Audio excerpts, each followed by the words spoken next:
예, 오늘부터는 도덕경으로 법회를 하겠습니다. 이 도덕경은 지금까지는 이제 제가 법회할 때 대승경전이라든지 선어록은 전부 이렇게 번역이 된 걸 가지고 법회를 했었는데, 이 도덕경, 물론 이제 도덕경도 우리나라에 번역되어 있는 책들이 많습니다.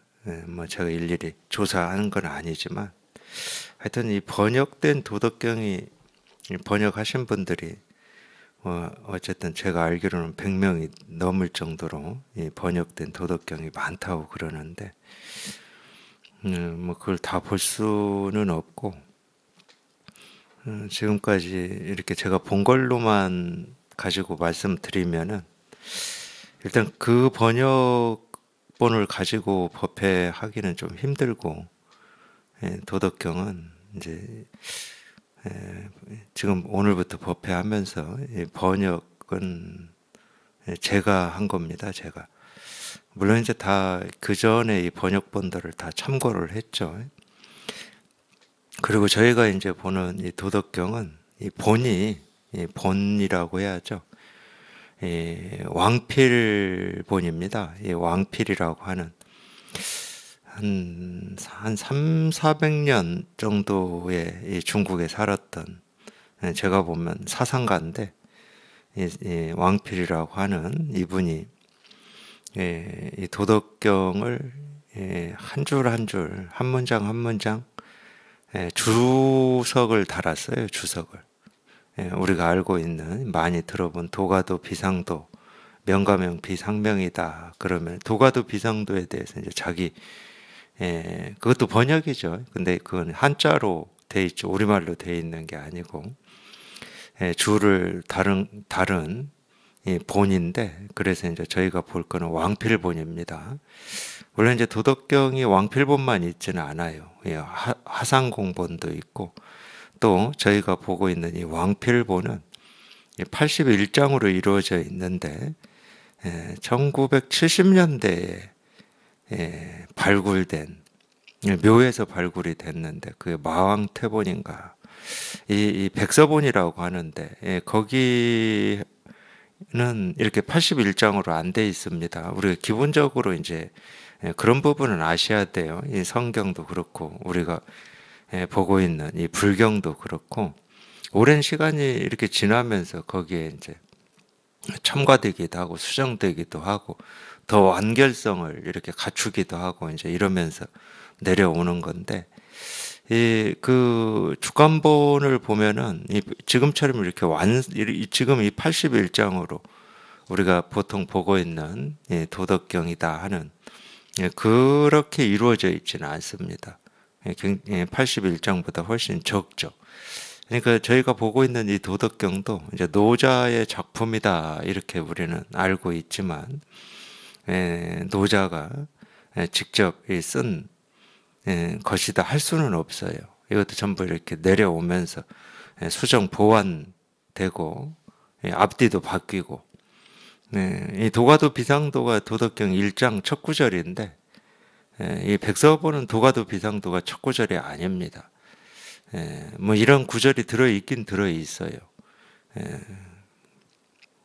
그래서 이제 하여튼 그런 입장은 가지고 계셔야 됩니다.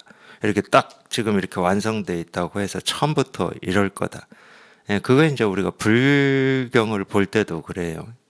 성경을 볼 때도 그렇고, 그게 처음부터 완성된 거다. 이렇게 보면, 또 그 글자에 쫓아서 헤맬 수 있는 가능성이 많습니다. 저희가 보는 건 왕필본이고, 이 왕필본인데 또 이제 그거를, 도덕경을 우리나라 말로 이렇게 번역을 했을 거잖아요. 근데 이제 각 본마다 같은 81장이어도 한자가 다른 것도 많고, 한자가 조금씩 다릅니다. 본마다 좀 달라요. 제가 찾아봤는데, 그래서 하나로 딱 정해야 돼요. 어떤 걸로 할 건가. 그래서 제가 정한 거는 작년에 도올 김영옥이라고 하는 분이 냈던 책이 있습니다. 노자가 옳았다. 뭐 제목이 그럴 거예요. 노자는인지 노자간지는 정확히 모르겠지만 노자가 옳았다라고 하는 그 책에 한자, 그 책의 한자를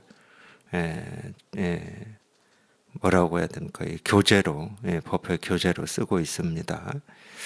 그래서 제 1장부터 보겠습니다. 81장까지 있는데 조금만 더 말씀드리면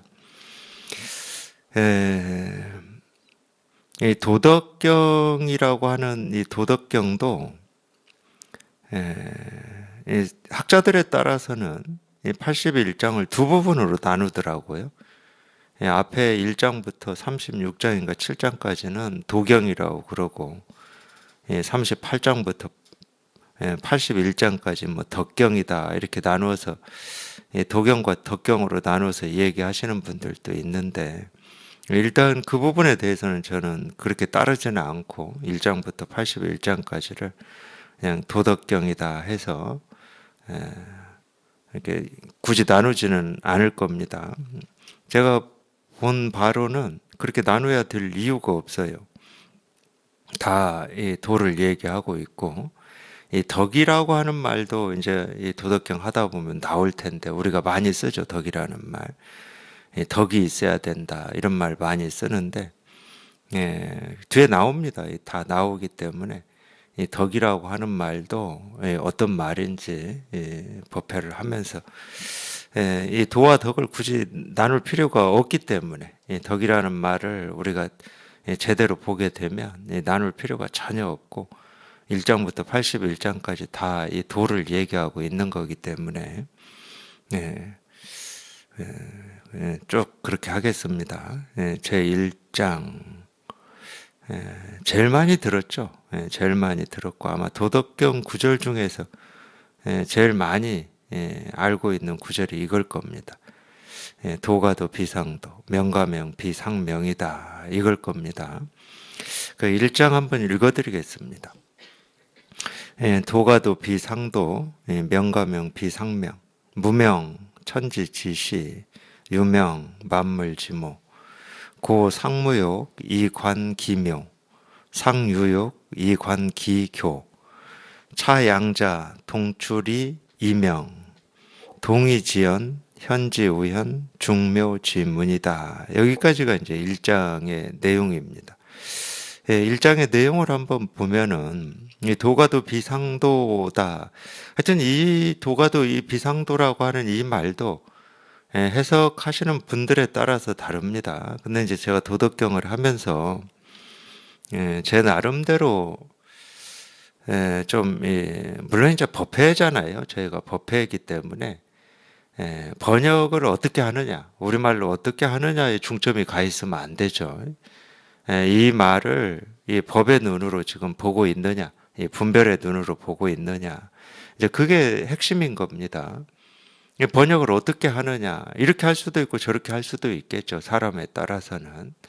충분히 그럴 수 있다고 봅니다.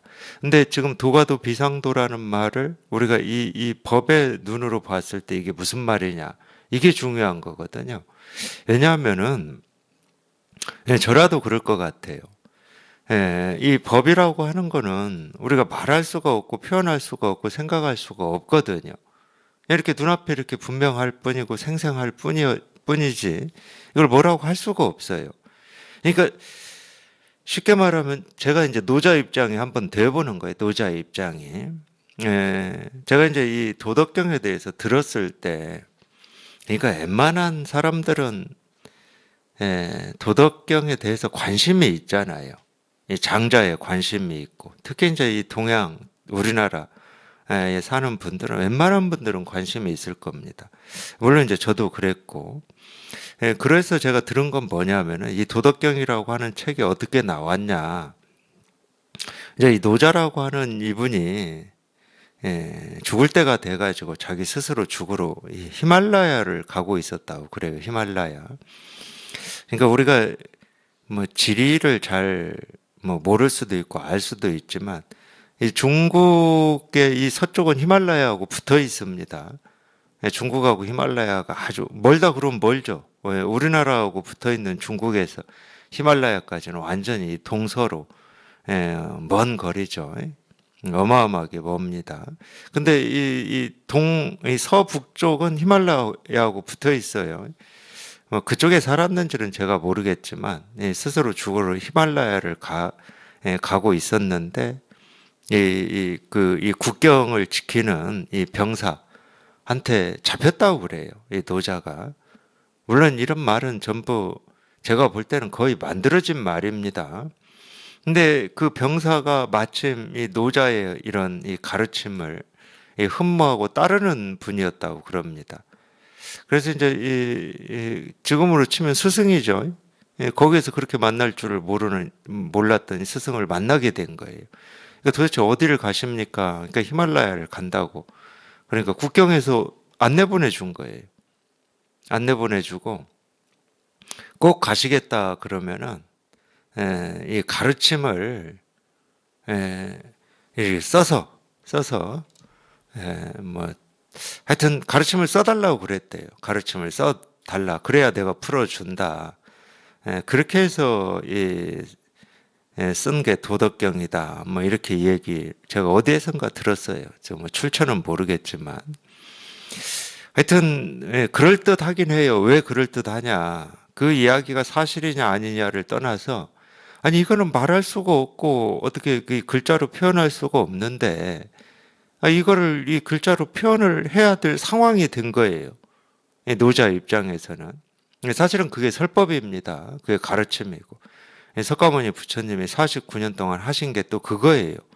말할 수 없는 거를 말로 표현한 겁니다. 우리가 그걸 가르침이라고 그래요.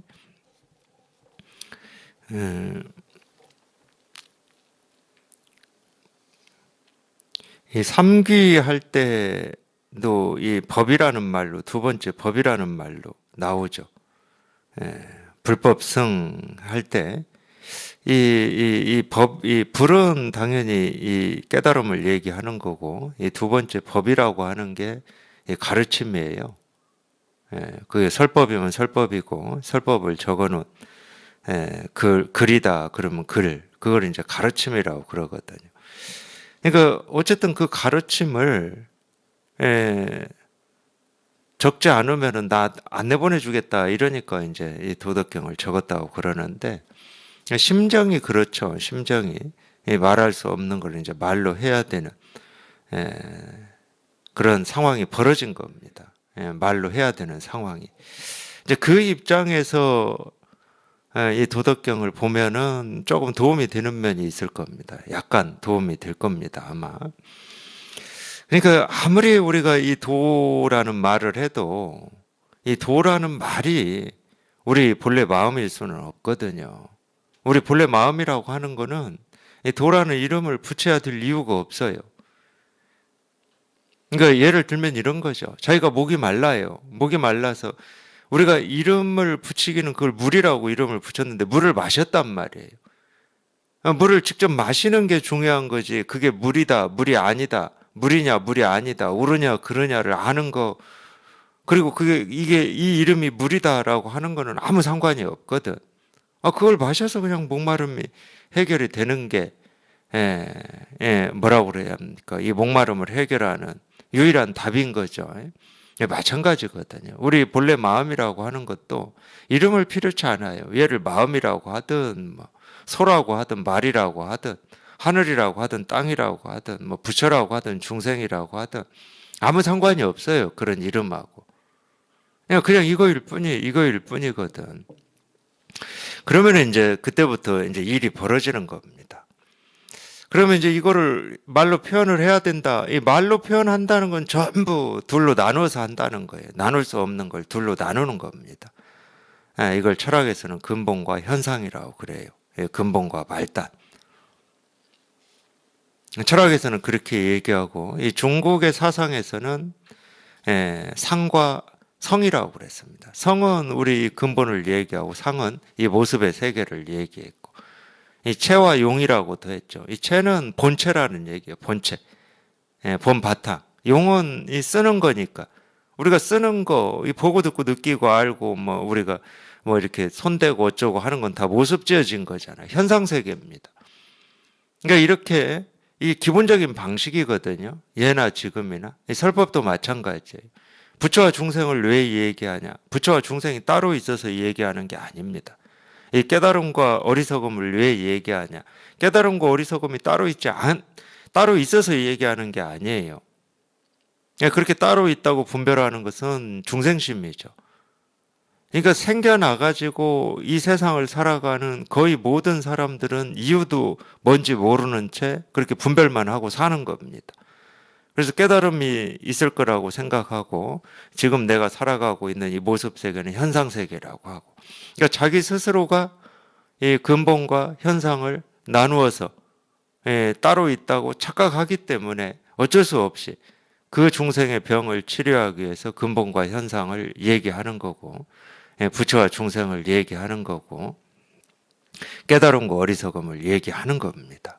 이건 기본적인 방식이에요. 그래서 그렇게 똑같이 근본은 이런 거고 현상은 이런 거다 이렇게 얘기하고 끝나버리면 그건 가르침이 될 수가 없죠.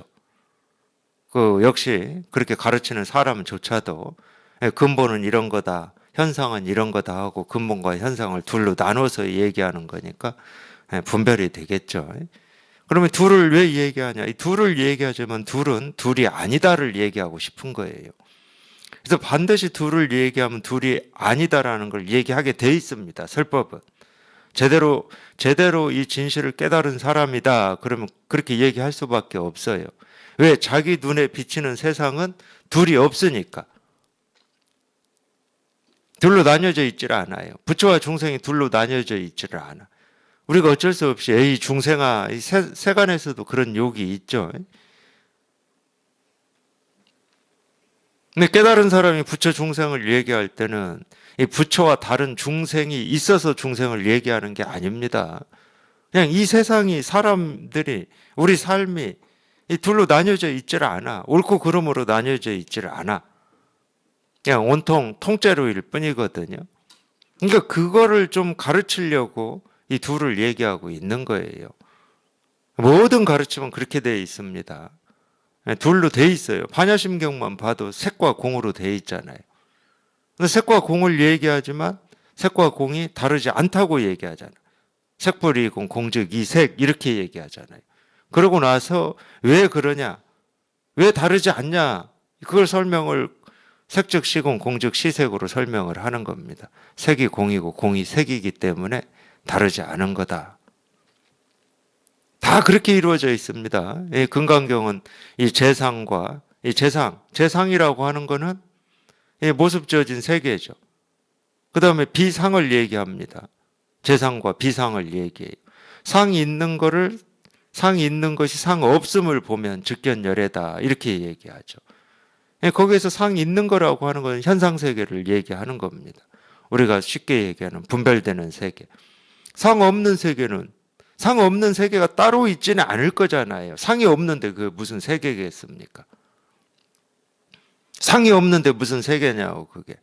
상이 없다 그러면 우리가 볼 수도 없고 들을 수도 없고 분별할 수도 없고 생각할 수도 없고 알 수도 없는데 그런 세계가 있다 한들 그걸 뭐 어디다 쓰겠습니까? 예를 들어서 뭐 우리가 사는 세계가 3차원 세계라고 이 얘기를 하는데 4차원 세계가 있다. 그거 어디다 쓸 겁니까? 그거 보이지도 않고 경험도 안 되는데. 이 깨달음은 그런 게 아니에요. 이 정신세계다. 그러니까 무슨 뭐 신기하고 보이지 않는 세계고 뭐 이런 게 아니야. 그런 건 있으나 없으나 뭐 아무 소용도 없어요. 네, 그런 게 아니고 지금 당장 이렇게 눈앞에 분명한 거거든요. 이 모습 지어진 세계 속에서 이렇게 확인이 되고 생생한 살아있는 그걸 우리가 깨달음이라고 하는 거지. 이 모습 지어진 세계하고 상관이 없는 다른 세계다.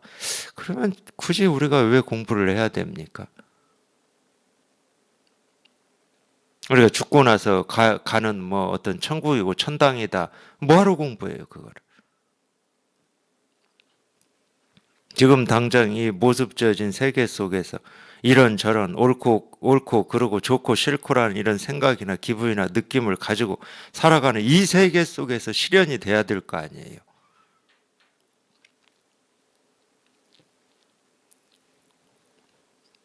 근데 기본적으로 그렇게 얘기하는데 이 도덕경도 기본적으로 그렇게 얘기하고 있습니다. 이 도와 명으로 얘기해요. 도덕경은. 도와 명으로 딱 얘기합니다. 명은 이름이잖아요. 이름. 이름이라고 하는 것은 전부 모습 지어진 세계입니다. 모습 지어진 세계는 이름으로 되어 있어요. 전부 이름을 붙였죠. 물론 우리가 이 모습을 컵이라는 이름으로 부르고는 있지만 얘가 컵은 아니죠. 우리가 이름을 붙였을 뿐이지. 얘 스스로가 컵일 수는 없어요. 우리가 컵이라고 보자고 약속을 한 겁니다. 우리는 앞으로 얘를 컵이라고 부를 거니까 이런 모습을 보기만 하면 너도 컵으로 알고 뭐 나이 든 사람이든 어린 사람이든 뭐 남자든 여자든 이걸 컵으로 다 알아라 이런 말이에요. 그러니까 이 이름을 짓는다는 거는 쉽게 말해서 세간에서는 법이에요. 법. 앞으로 도둑질을 하면 징역 뭐 몇 년을 처할 테니까 뭐 이런 거하고 똑같은 겁니다. 근데 이 스스로는 자기를 컵이라고 한 번도 부른 적이 없죠. 이름이라고 하는 이거를 그러니까 이 깨달아서 이 법의 눈으로 보면은 뭐냐면은 이름이라고 하는 거는 물질 세계가 아닙니다. 객관적인 세계가 아니에요. 이름은 망상의 세계입니다. 우리 생각 전부 우리 생각이에요. 우리가 그렇게 부르자고 약속한 겁니다. 생각이에요. 생각 분별의 세계예요. 이름은.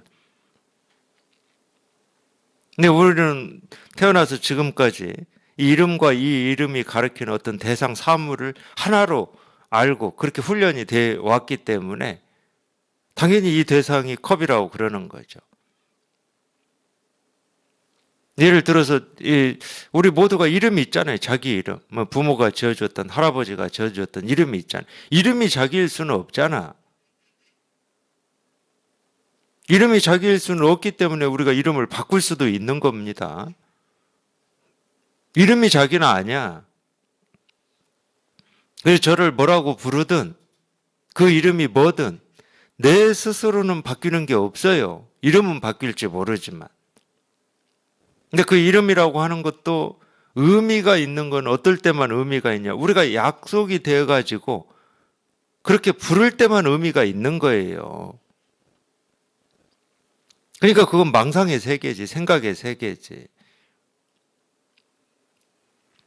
어쨌든 도덕경 구조는 그렇게 돼 있어요. 1장을 딱 보면은 도가도 비상도다. 도를 얘기할 거고 이름을 얘기할 거예요.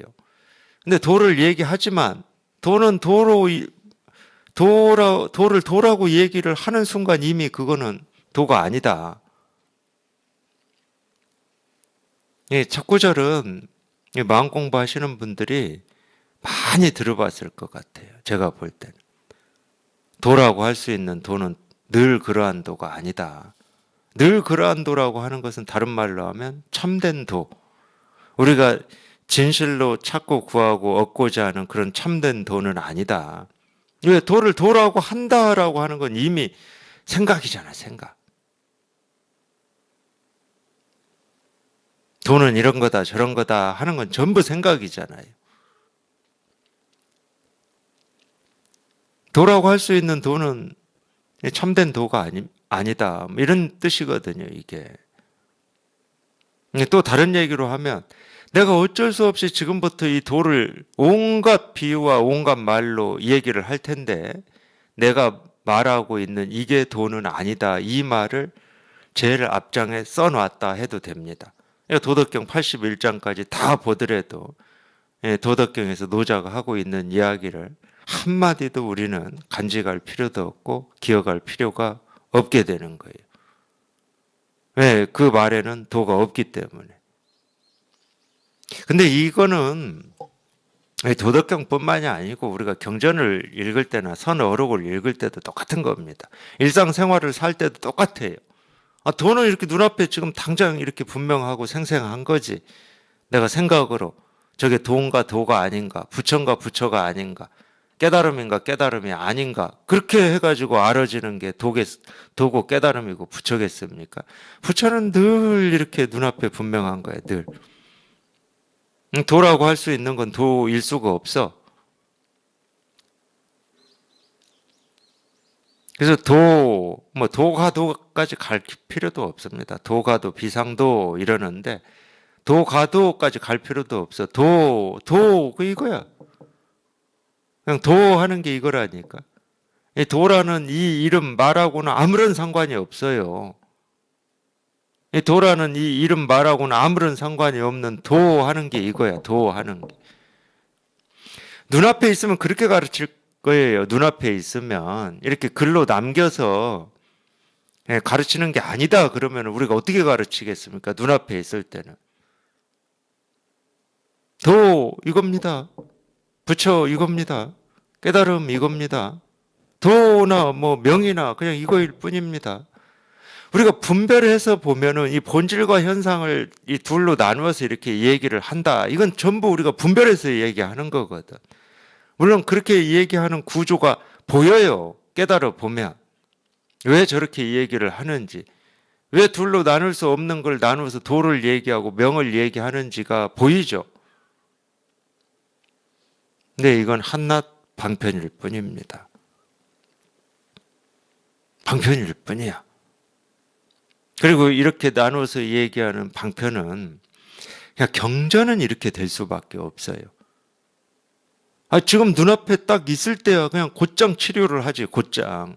말이 필요 없이 곧장 치료를 하지만 눈앞에 없어. 근데 이걸 어떻게 좀 문자로라도 남겨서 이 공부에 뜻이 있는 분들한테 도움이 돼야 되겠어. 그런 의도가 있는지 없는지는 모르겠지만 물론 경전은 그런 의도가 있으니까 만들어졌겠죠. 그 부처님이 이 설법하신 거를 그 후대 분들이 왜 기억을 해내가지고 그거를 구설로 전했겠습니까? 나중에 이런 우리 이후에라도 이 공부에 뜻이 있고 관심이 있는 분들이 있을 때 이걸로라도 좀 의지해서 이런 가르침이라도 의지해서 공부에 도움이 되지 않을까라고 하는 그런 희망 기대 같은 게 있으니까 했겠죠. 물론 그게 꼭 좋은 점만 있는 건 아닙니다. 그렇게 도움이 되는 측면도 있지만은 오히려 부작용이 더 많은 측면이 있어요. 그래도 이 법을 깨달아서 보면은 만 사람 중에 한 명이라도 공부에 도움이 된다. 그러면 뜻이 있고 의미가 있는 겁니다. 한 명이라도, 10,000명 중에 한 명이라도. 그래서 우리 속담에 구더기 무서워서 장 못 담는다 이런 말이 있잖아요. 부작용만 생각하면은 그런 면이 있어요. 부작용만 생각하면. 왜 우리가 평생 분별만 하고 살았기 때문에 이렇게 둘로 나뉘어서 이렇게 얘기하고 있는 가르침을 접하게 되면은 자기도 모르게 또 분별해가지고 받아들여 버립니다.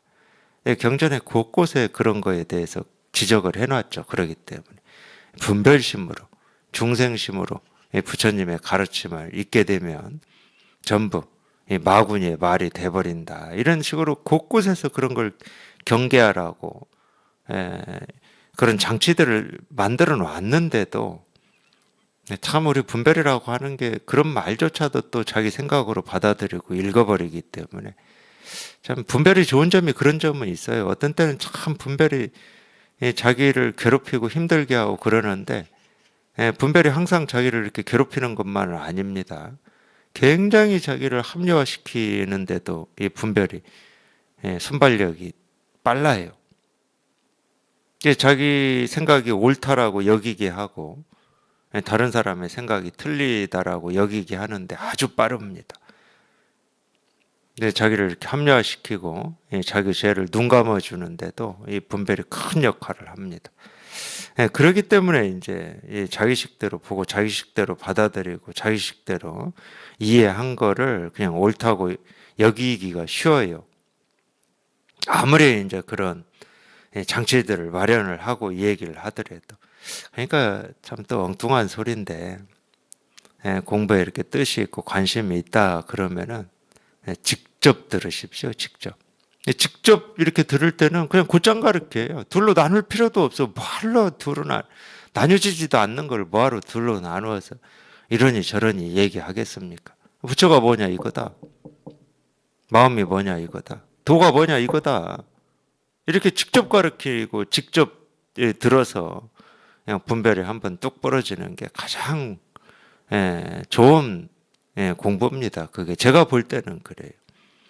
제가 도덕경으로 하긴 하지만은 제가 모르는 건 아닐 거잖아요. 이 도덕경만큼이나 다양한 해석들이 많이 존재하는 경전도 드물 거고, 특히나 이제 다양한 것까지는 괜찮은데 이 도덕경이라고 하는 이 내용이 번역자들의 제가 볼 때 지금까지 한 분 빼고는 제가 본 거에서는 대부분 다 이 도덕경의 내용을 어떤 이 세간의 치세라든지 뭐 이런 걸로 다 번역을 해놨습니다. 굉장히 조심해야 될 부분이 그 부분이에요. 도를 얘기하고 있는데 이 세간의 삶의 어떤 도리 이치를 얘기해 버리면은 이 도를 또 땅에 떨어뜨려 버리는 거잖아요. 그 부분은 뭐 어쨌든 앞으로 하면서 그런 그렇게는 안 하죠. 안 할 겁니다. 그렇게는. 그래서 도라고 할 수 있는 도는 늘 그러한 도가 아니다. 참된 도가 아니다. 그러니까 또 어쩔 수 없이 도라는 말로도 또 부족해가지고 그 앞에 참된 도다 이렇게 또 붙이고 말이라고 하는 게 그래요. 도라고 했더니 또 도를 자기 생각으로 그림으로 그려서 이런 거다 저런 거다 하고 분별을 하니까 그거는 진짜 도가 아니야. 이렇게 또 얘기할 수밖에 없잖아요. 처음에 이 도라는 말을 쓸 때는 우리가 세간에서 보고 듣고 느끼고 경험하는 이게 전부고 그게 다라고 여기는 그런 이 중생심을 좀 깨부수려고 도라는 말을 썼거든요. 눈에 보이고 귀에 들리고 몸으로 느끼고 네가 이렇게 생각으로 헤아려서 알 수 있는 그것만이 전부가 아니야. 눈에 보이지 않고 귀에 들리지 않고 내가 이 몸으로 느끼지 않고 생각으로 헤아릴 수 없는 그런 도라는 게 있어. 이러기 위해서 도라는 말을 썼을 거잖아요. 그러니까 이 도라고 하는 이 말도 분별하는 이 중생의 이 병을 치료하기 위해서 쓴단 말이에요. 근데 이미 이거를 이렇게 만들어서 쓰게 되면 또 이 도라는 이 말에 대해서 또 우리가 분별을 해버리는 거예요. 도는 볼 수도 없고 들을 수도 없고 느낄 수도 없고 생각할 수 없는 어떤 것이구나 이렇게 또 그렇게 생각을 해버리니까 야 그건 도가 아니야. 그건 진짜 도가 아니야. 그건 참된 도가 아니야. 또 이런 말이 또 만들어진 거잖아요. 여기서 이 상도라고 하는 말이 그런 말이에요. 도에는 이 상도가 있고 상도 아닌 게 있고 그럴 수는 없죠. 도가 어떻게 둘이 있을 수가 있겠습니까? 근데 이 도라는 말을 또 그렇게 분별해서 자기 생각으로 받아들이고 이해해버리기 때문에 그건 도가 아니야. 이런 말, 이걸 얘기하고 싶어서 또 이 상도라는 말을 쓴 거예요. 그러니까 이거는 뭐 우리말로 번역을 해보자 그러면 진실한 도, 진짜 도. 늘 그러한 도는 거의 직역이고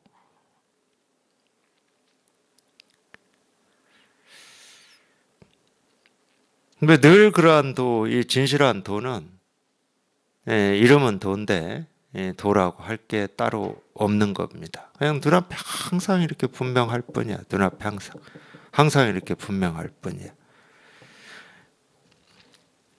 이 도가도 비상도하고 이 대조로 이 두 번째 문장이 이 명가명 비상명입니다.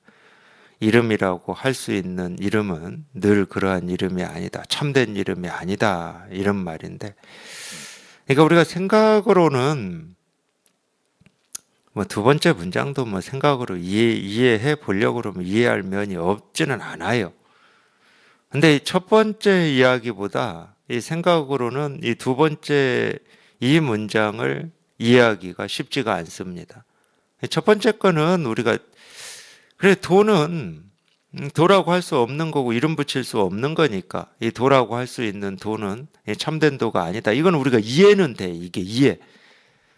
지금까지 전부 이걸 전부 그런 식으로 이해만 했죠. 두 번째 문장은 이해하기가 쉽지 않아요. 이름이라고 할 수 있는 이름은 참된 이름이 아니다. 그럼 가짜 이름이라는 말인가? 이 부분이 이해가 안 돼요. 뭐 이름에도 무슨 가짜 이름이 있고 진짜 이름이 있나? 우리가 이제 이런 사물을 컵이라는 이름으로 부르는데 그럼 컵이라는 이름은 가짜 이름이고 진짜 이름은 또 따로 있나? 이런 식으로 생각으로 이해하기가 쉽지가 않아요. 이 두 번째 문장은. 그러니까 훨씬 첫 번째 문장보다 이 두 번째 문장이 뭐라고 해야 됩니까? 우리가 이해하기 쉽지 않다. 다른 말로 하면 우리가 이 구하고자 하는 이 도에 더 가깝다고 해야 됩니까? 좀 그런 느낌이 있어요. 두 번째 문장이 도에 더 가까운 느낌이 있어요. 물론 첫 번째 문장도 당연히 도를 얘기한 거죠. 분별하지 말라는 이야기잖아요. 도라고 할 수 있는 도는 참된 도가 아니다 이 말이니까 분별하지 마라. 분별만 했다 그러면 그건 도가 아니다.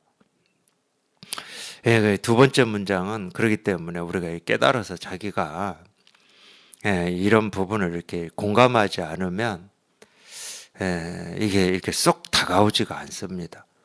이름이라 할 수 있는 이름은 참된 이름이 아니다. 그러니까 여기서 이 참되다 거짓되다라고 하는 거는 이름에 있는 게 아닙니다. 물론 이름은 전부 거짓된 거예요. 이 부분을 우리가 공감하려면 깨달아야 된다는 거예요. 우리는 이 분별할 때는 이름이 진실한 걸로 알고 있습니다. 당연히 이걸 컵이라고 그래야지. 이거를 뭐 종이다 그러면 틀렸다고 그래요. 근데 깨달아서 보세요. 얘를 컵이라고 하든 종이라고 하든 얘하고는 아무 상관없는 거야. 얘하고는 아무 상관없기 때문에 그 모든 이름은 다 거짓되다고 그러는 겁니다. 진짜가 아니야 그거는. 진짜는 얘지. 쉽게 얘기하면 사물만 가지고 얘기해도 그래요. 진짜는 얘지. 얘 이름이 진짜일 수는 없잖아. 이름은 전부 가짜라니까. 우리가 가짜를 약속한 거야. 얘를 컵이라고 부르자고. 얘를 전화기라고 부르고 시계라고 부르자고. 약속한 거지. 그게 그 대상 사물의 어떤 진실이냐? 진실일 수는 없죠. 우리끼리 부르는 가짜 이름이죠. 그건 편의상 붙인 겁니다. 그래서 이름이라고 할 수 있는 모든 이름은 늘 그러한 이름이 아니야. 참된 이름이 아니에요. 전부 가짜지.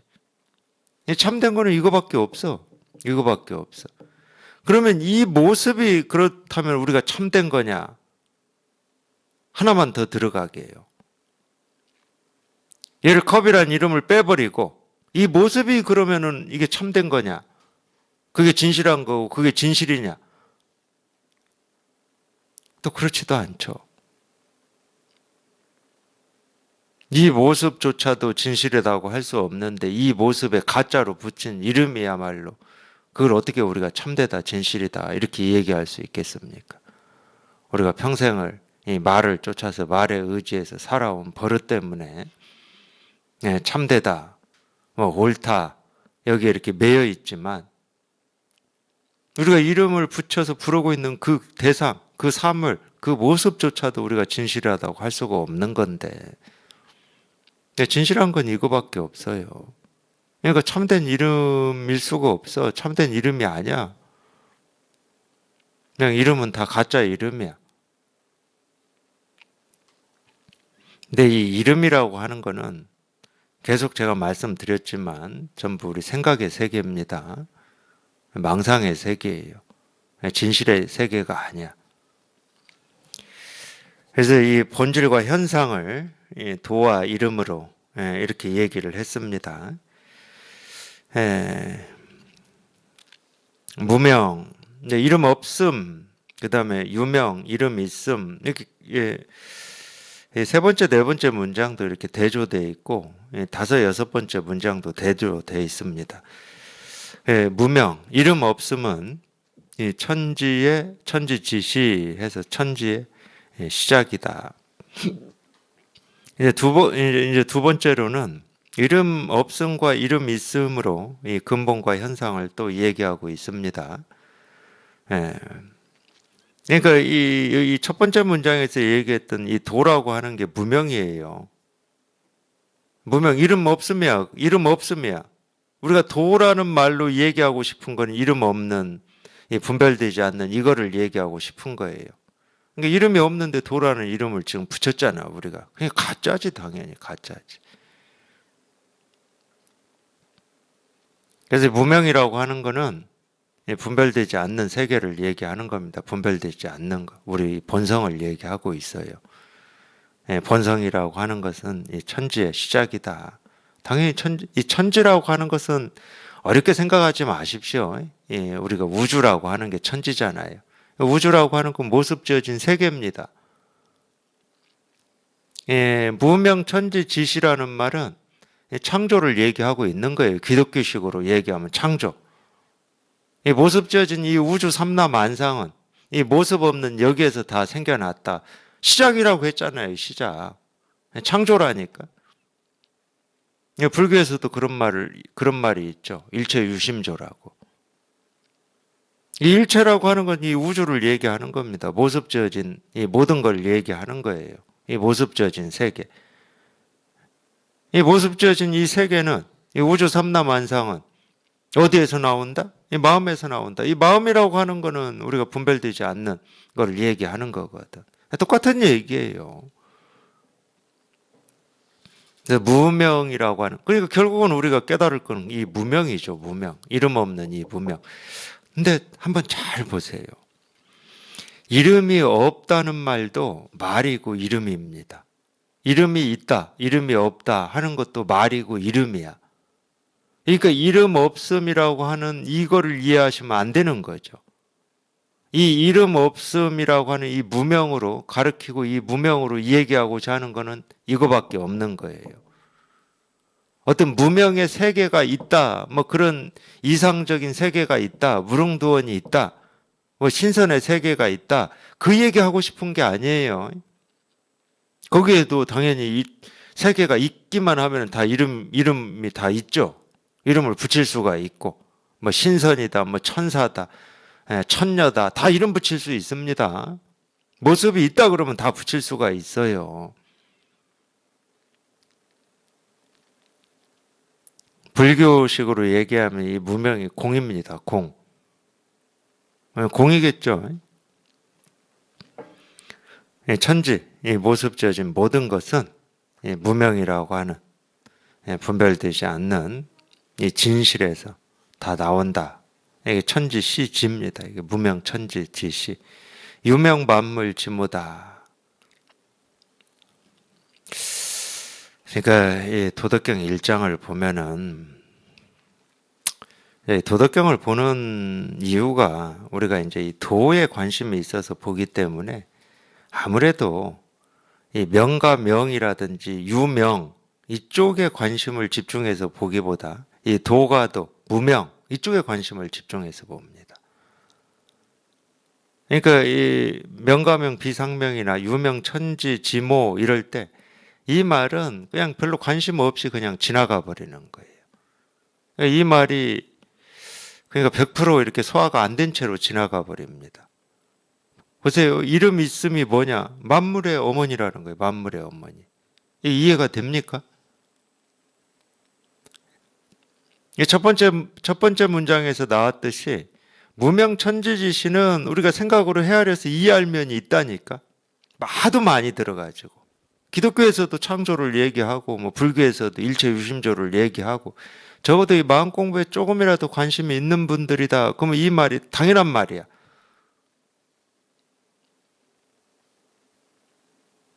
우주 삼라만상은 전부 이 마음에서 나오고 알 수 없고 분별되지 않는 여기에서 나온다. 이 말은 그냥 머리로라도 그렇게 알고 있어. 물론 그 알고 있는 게 진실한 건 아니죠. 그건 이해고 알미기 때문에. 근데 이 두 번째 문장들은 이해하기가 힘들어요. 그 이름 있는 것이 이 만물의 어머니다. 이 만물이나 뭐 천지나 똑같은 말이잖아요. 만물의 어머니라는 거예요. 그러니까 제가 이 명가명 비상명에서도 얘기했듯이 이 두 번째 문장이 소화되고 공감이 되려면은 당연히 깨달아야 됩니다. 안 깨닫고는 이 말이 무슨 말인지를 몰라요. 예를 들면은 이제 그런 말이에요. 성경에서는 이 창조하는 부분이 하여튼 제가 기억나는 건 그거예요. 빛이 있으라 해서 빛이 있었다고 그러잖아요. 그 말하고 똑같습니다. 이 세상이 있으라 하니까 세상이 있었다. 이 말하고 똑같은 말이에요. 이름 있음이라고 하는 게 만물의 어머니니까. 만물이 다 여기에서 나왔다 이 말이니까.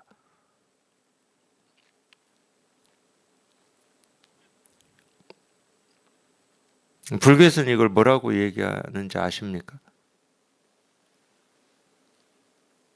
한 생각이 온 우주를 다 만들어낸다. 이렇게 얘기합니다.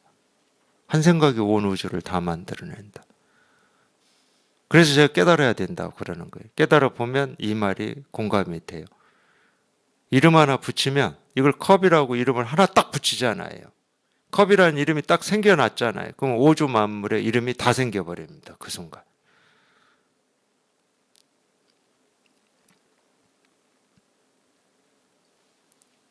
그러니까 만물지무죠. 유명한 만물지무예요.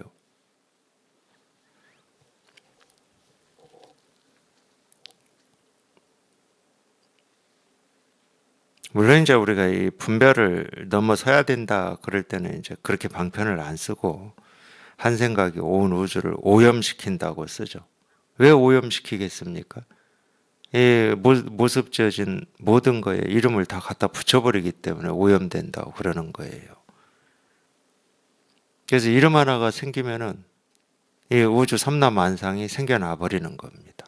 사실은 이 우주 삼라만상이라고 하는 것은 우리가 이름 하나를 붙이기 때문에 생겨난 거예요. 이름을 붙이지 않으면 그게 이제 무명인데 여기에서 이름을 붙이지 않으면은 이 모습 지어진 세계가 있다 없다 할 수도 없고 모습 없는 세계가 있다 없다 할 수도 없는 거예요. 그러니까 오히려 제가 볼 때는 이 두 번째 문장에 더 이렇게 집중을 해야 되는데 자기가 관심이 도에 있고 깨달음에 있다는 그 이유 때문에 이 두 번째 문장도 다 깨달음을 얘기하고 도를 얘기하고 있는데 도라고 하는 글자라든지 유명이라고 하는 건 자기가 안다고 여기니까 이 무명이 도대체 뭐냐 이쪽에 이렇게 집중을 하다 보니까 그냥 넘겨버리는 거예요. 근데 진짜 이해하기 힘든 거는 다 두 번째에 들어있어요. 명가명, 유명 이쪽에 들어있어. 제가 볼 때는 그래요. 고상무요기 관기묘, 상유요기 관기교다. 그러기 때문에 이 상무욕이라는 말은 하고자 함이 없다는 말입니다. 하고자 함이 없다. 우리가 이제 보통 욕심이라고 표현하는데 욕심이라는 말은 하고자 하는 마음입니다. 하고자 하는 마음. 그 대상이 뭐냐? 옳은 거냐? 그런 거냐? 뭐 사물이냐? 또는 뭐 이 사물이 아닌 법이냐? 뭐 그런 차이, 대상의 차이는 있을 수 있지만 하고자 함이라고 하는 거예요. 다. 그게 욕심이죠. 우리가 옳은 거에 대해서 욕심을 낼 때는 욕심이라고 잘 안 합니다. 뜻과 의지를 냈다고 그러지. 근데 그 옳은 거라고 하는 것도 상대적인 거잖아요. 제가 그럴 때 하는 얘기가 있는데 임진왜란 때 우리나라의 이순신 장군은 우리나라에서는 영웅이지만 일본에서는 이순신 장군은 영웅이 아닙니다. 물리쳐야 될 적이고 상대였죠.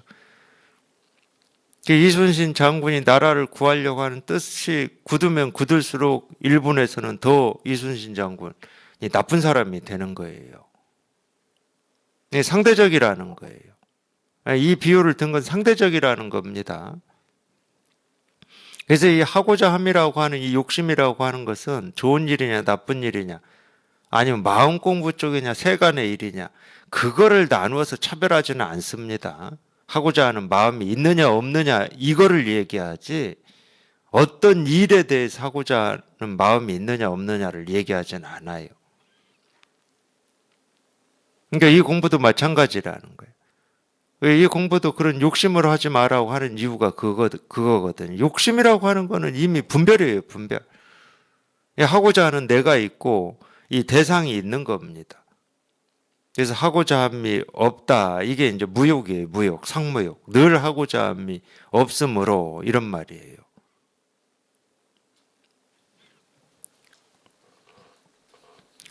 그러니까 이 하고자 함이 없다는 말은 무슨 얘기겠습니까? 제가 불교식으로 표현을 합니다. 분별하는 마음이 없다는 거예요. 분별하는 마음이. 분별하는 마음이 없으면 뭘 본다고? 묘를 본다고. 이 묘라고 하는 말은 다 법을 가리키는 말입니다. 우리가 묘법이라고 그러잖아요. 묘법. 이 묘법이라고 하는 것도 당연히 분별이 안 되고 알 수가 없고 이해가 안 되기 때문에 묘라는 말을 쓰는 겁니다. 그러니까 분별하는 마음이 없으면 이 실상을 본다 이 말이에요. 분별하는 마음이 없으면. 분별하는 마음이 있으면 그럼 뭘 보겠습니까? 현상세계를 보겠죠. 이 모습세계를 보겠죠. 그래서 상, 유욕, 이, 관, 기, 교라고 썼는데 이 교라는 말은 이게 교라고도 하고 요라고도 있고 그럽니다. 이 순찰돌교, 순찰돌요 뭐 이렇게 순찰 돈다 할 때도 이 교자, 요자를 쓴다고 그러고 이 변방 지역 있잖아요. 변방. 제가 그것까지는 안 찾아봤어요. 저희 클 때는 교외라는 말을 썼는데 교외. 이 도시 밖을 교외라고 썼는데 이 교자를 쓰는지까지는 제가 안 찾아봤습니다. 이게 이 변방이라는 뜻이래요. 변방. 근데 이 마음의 세계에서 볼 때, 마음의 세계에서 이 세계를 볼 때 이 변방은 어디냐? 당연히 현상 세계입니다. 현상 세계는 변방이에요. 이 마음의 세계에서는. 그러니까 우리가 돌이킨다라는 말을 그래서 쓰는 거거든요. 우리 이 생각이나 느낌이나 감정이나 이 마음이 자꾸 이 현상 세계 변방에만 왔다 갔다 여기만 왔다 갔다 하다가 한번 이 중심부로 돌이켜 봐라.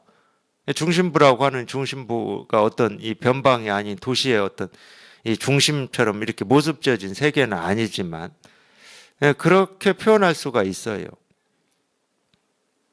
이 마음의 세계에서 보면 이 변방은 현상 세계입니다. 모습져진 세계예요. 그러니까 이 하고자 하는 마음이 있으면 뭘 본다? 당연히 이 모습의 세계를 보죠.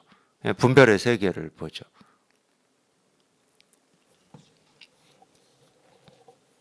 그래서 하고자 하는 마음이라고 이 분별하는 마음이라고 하는 게 유명이죠. 유명.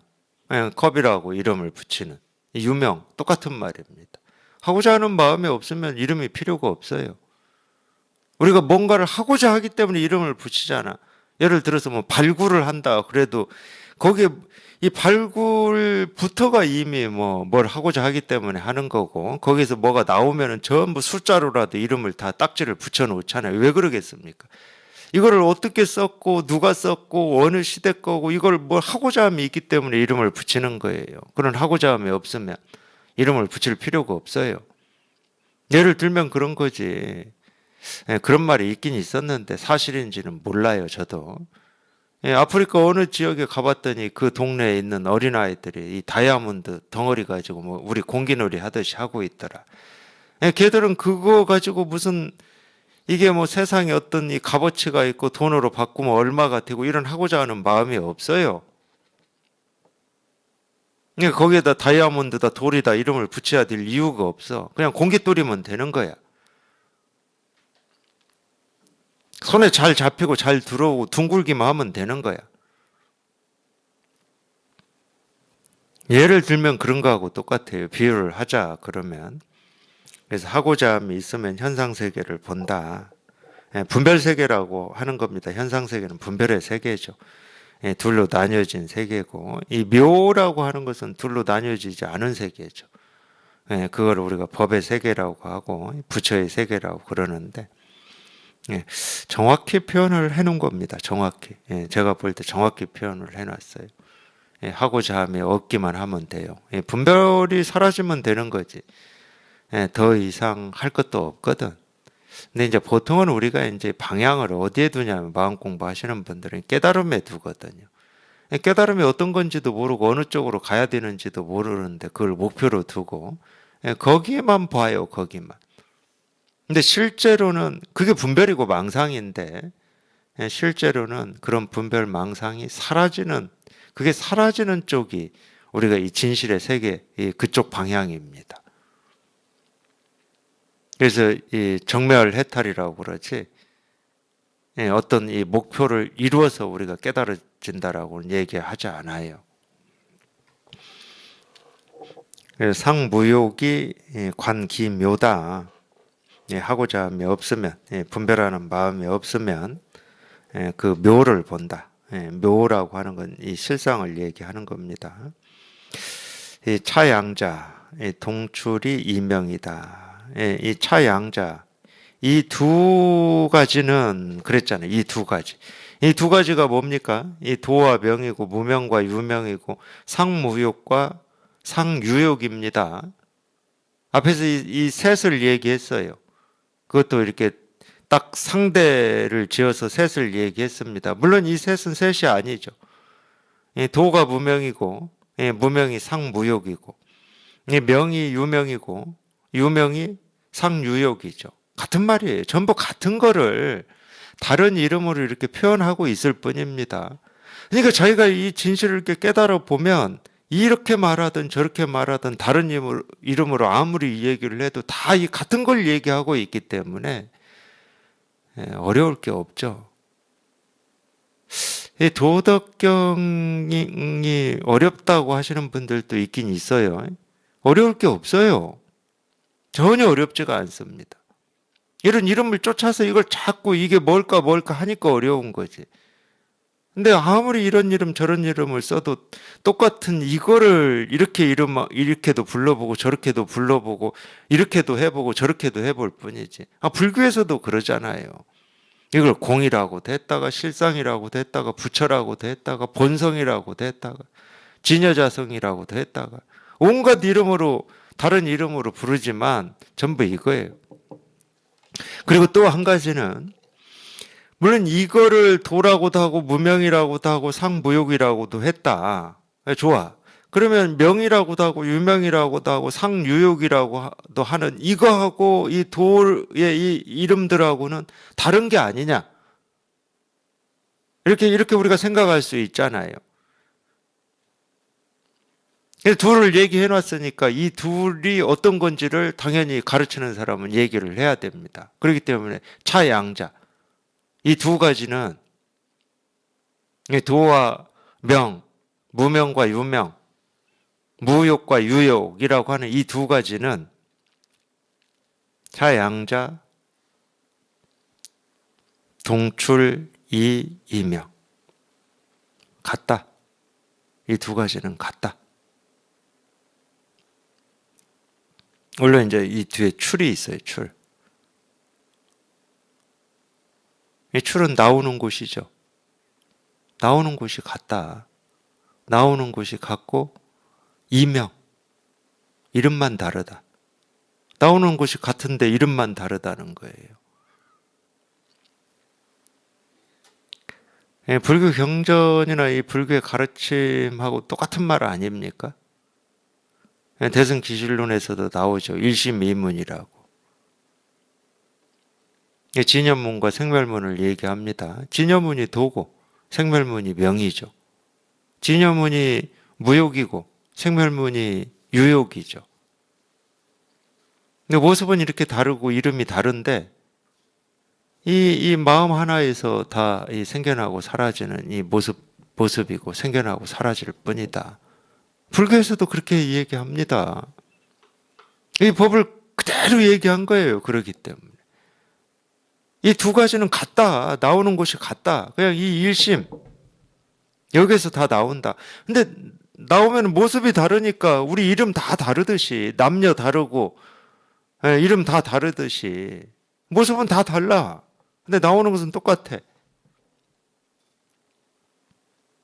그럼 모습만 쫓아가는 사람은 그게 이제 분별하는 사람인데 모습의 차이 때문에 분별만 할 줄 아는 거지. 이건 이거고 저건 저거고. 근데 이 같은 곳, 나오는 곳이 같은 곳이라고 하는 이 묘하다라고 하는 이거를 깨달은 사람은 모습이 아무리 달라도 뭐 똑같은데 어떻게? 이 세상에 온갖 이런저런 일이 천차만별한 일이 이렇게 보이고 들리고 경험되고 느끼고 되는데 그 모든 것이 다 똑같은데 어떻게 똑같은데 이름이 다르고 모습이 다르다고 다른 일이 아닌 걸 어떻게 하냐고. 사실은 그게 깨달음이에요. 그러니까 모습을 차별이 된다고 모습을 멀리 할 필요도 없고 가까이 할 필요도 없어. 옳다고 취하고 그러다고 버려야 될 이유가 하나도 없는 거야. 그 차별되는 게 당연한 거야, 그냥. 다른 모습이고 다른 이름인 게 당연한 거지. 우리 각자가 이름이 다른 게 너무 당연한 거 아닙니까? 이름을 하나로 딱 지어가지고 모든 사람은 다 이 이름만 써 이래야 이게 당연한 거고 자연스러운 겁니까? 모습도 각자인 게 얼마나 좋습니까?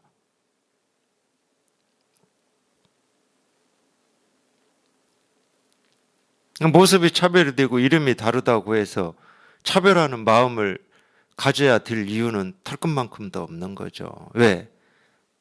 같은 곳에서 다 나오는 거니까. 다 여기에서 나오는 거니까, 여기에서. 제가 시작할 때부터 말씀드렸죠. 이거를 말로 표현하자 그러면 둘로 나누어서밖에 표현을 못한다. 말은 둘로 나뉘어진 거기 때문에. 그래서 도와 도 아닌 것을 얘기할 텐데 도와 도 아닌 것을 얘기할 때는 이 둘이 둘로 나뉘어진 게 아니라는 걸 얘기하기 위해서 둘을 얘기하는 거다. 그걸 딱 지금 여기에서 얘기해 놨습니다. 차양자, 동출이 이명이다. 이 둘은 이름이 다르고 모습이 다를 뿐이지 같은 거다. 같은 거다. 이거다. 이거다. 이거다. 동이 지현, 이 같은 거를 뭐라고 부른다? 현이라고 부른다. 이 같은 거를. 여기서 이 같은 거라고 하는 것은 우리 본래 마음을 얘기하는 겁니다. 같다라고 하는 거는. 이걸 얘기하는, 이거를 뭐라고 부른다? 현이라고 부른다. 아까는 묘라는 말이 나왔잖아요. 지금은 현이라는 말이 나왔어요. 현묘하다 그러죠. 이 현도 법을 얘기하는 겁니다. 그러니까 같은 곳은 현이에요. 그러니까 같은 곳이라고 하는 거나 현이라고 하는 거나 묘라고 하는 거나 다 이름이 다를 뿐인 거예요, 또. 근데 똑같은 거예요, 똑같은 거. 그래서 동이 지연이다. 현지 우연, 현하고 또 현하다. 현하고 또 현해. 그러니까 알 수 없구나, 알 수 없도다, 이런 말이에요. 이 현하다는 말도 알 수 없다는 말이니까. 알 수 없구나. 또 알 수 없구나. 알 수 없을 뿐이구나. 뭐 이런 말이에요. 알 수 없고 알 수 없는 여기가 중묘지문이라는 거예요. 모든 묘함의 문이다. 이게 실상문이고 깨달음의 문이다. 이게 도덕경 첫 장 이야기입니다. 이 불교의 가르침하고 조금도 다르지가 않아요. 조금도. 모든 묘함, 그러니까 이 중이라는 말이 우리가 이 중생할 때 중자인데 이 모든이라는 이 뜻도 있어요. 이 모든 묘함, 이 모든 묘함은 어찌 보면은 이 이중적인 표현인데 우리가 이 현상 세계, 차별되는 세계, 이 차별되는 세계도 이 모든 묘함이라는 거예요. 차별되는 세계를 차별되는 세계로만 알면 묘할 게 아무것도 없어. 분별되는 세계를 분별되는 세계로만 알 때는 묘할 게 아무것도 없어요. 근데 이 분별되는 세계가 왜 묘하냐? 이 분별되는 세계 그대로 분별되지 않는 세계이기 때문에 묘한 겁니다. 그러니까 이 분별되는 이 세계, 이 현상 세계가 우리가 이 깨달음으로 가는 문이라는 거예요. 중묘지문이다. 그래서 이 분별되는 세계가 분별되지 않는 세계임을 깨달을 때 우리가 이걸 체험한다고 그러는 겁니다. 금강경 표현대로 재상 비상이면 즉견열애다. 똑같은 말이죠. 중묘지문이다 하는 말이나 재상 비상이라는 말이나, 이게 지금 우리가 보고 듣고 느끼고 경험된 이 세계를 떠나서 따로 깨달음은 있을 수가 없는 겁니다. 이 분별되는 세계에서 이 세계가 분별되지 않는 세계임을 우리가 볼 때, 그게 체험이 될 때, 그거를 우리가 이 깨달음이라고 그러는 거예요. 그게 중묘지문입니다. 중묘지문. 그래서 현지 우연, 이 알 수 없고 알 수 없음, 뭐 여러 의미가 있지만은, 알려고 애쓰지 말고 알고 이해하려고 하지 마라. 결국은 알 수 없는 이게 모든 깨달음의 분이다. 그 얘기예요. 그 얘기. 이거예요. 이거. 그냥 이 일이고.